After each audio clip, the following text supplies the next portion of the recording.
It's Wednesday. It's the third day Dad's in the ICU, and a little bit of a breakdown. I'm gonna go home tonight. I've been here last few nights, overnight. My brother's gonna stay with my dad, and on my way out, I told my dad I'll see you in the morning. And I found myself really hurt and angry. I'm confused as to why. I'm handling my dad's life. Power of attorney, healthcare directive, his trust, his will, his estate, the family, making every decision for him. And when I left, I just noticed how he was treating the nurses and how happy he was and putting his hand out and complimenting them, acknowledging them. And I'm sitting in the car pissed right now. I'm the one showing up. I feel like throughout my life I had to pitch perfect games for his approval. And here I am pitching a perfect game, a life-ending game. And he's got nothing good to say to me about it.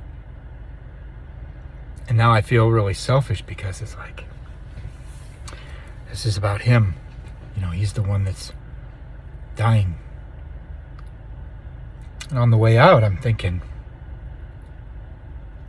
like, I may not see him tomorrow if I leave. Like, this could be it. 5 days ago was his 75th birthday.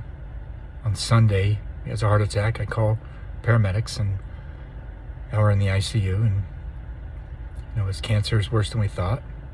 He's got emphysema, which he didn't tell us. Liver shutting down, kidney shutting down. Like, whew. And all I can think about is he doesn't acknowledge me. And still yet today, I've never heard the words "I love you" from him.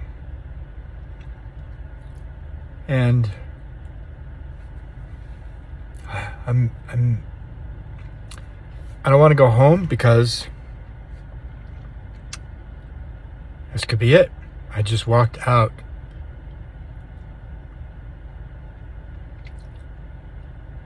I used to make the joke that it was so hard for Dad to say "I love you" to anybody that before he died, he would die, then he would come back, remove his oxygen mask and say "I love you," and then put it back on and die. Because that's how scary it is for him. And I'm like, here we are. And as I was sitting here thinking, something's off. What am I not seeing? I'm upset because he's not acknowledging me, because he's not saying "I love you," and he's Dad and he should. And here I am showing up for him, handling everything. I'm the one making the decisions for the nurses, and they're getting thanked and smiled at, and I'm not getting anything.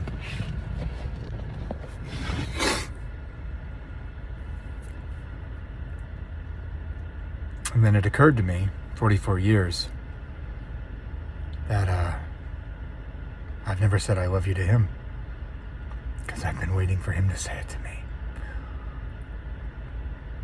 And I haven't really acknowledged him for anything either, because I've been waiting for his approval.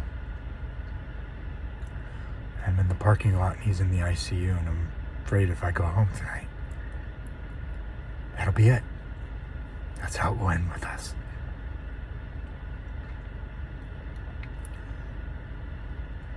And I know that in all my workshops, when I talk to guys about their dad, I said, look, what's the one need that you need from your dad? And they'll say, I just need him to accept me.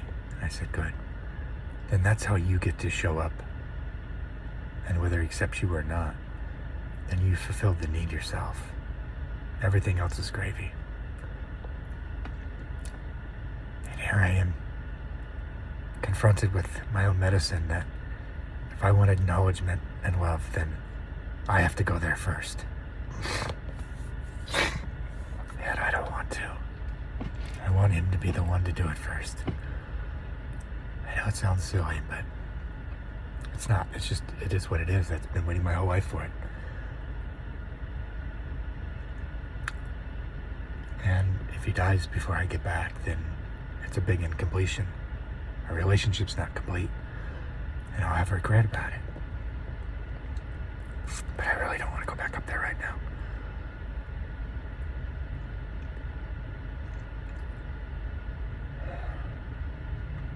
But I'm going to. Because I need to do this for me. I just realized this. I've been waiting my whole life for validation and permission to love somebody like my dad. I don't know what he's going to say either, but I'm just noticing how resistant and uncomfortable I am going up there and speaking my truth, even if it's scary, even if I'm afraid. Then I get to be afraid. And I get to be awkward. I get to feel whatever I'm feeling.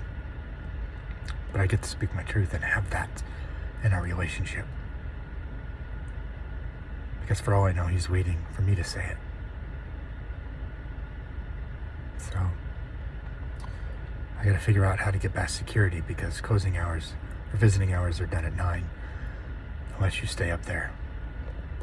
And I'm just gonna tell him the truth and say, look, I've been waiting my whole life for my dad to say I love you, and now I have to be the one because I haven't said it either. I've said it to everybody, including homeless people, but not my dad.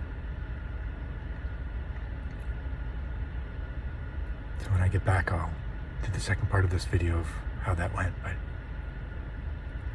all I need is 5 seconds of insane courage. But I know me, I know I won't forgive this moment. And it won't be okay with me.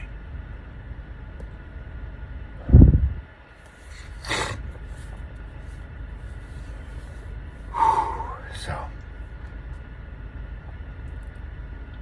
if your father's in the process of dying, or he has already died, there's a way in which you can say what you still need to say. I can hear it in the spiritual world. But for everyone else in your life, it needs to be spoken, even if it's uncomfortable, because intimacy is uncomfortable. I just have to be willing to say it, that's it. I don't have to get it right, it doesn't have to be perfect. I can trip over my feet. I just have to say it, and it's okay if it's scary. I've done a lot of things. I've jumped out of planes, but like this is like, I don't want to get out of the car right now. But I'm going to.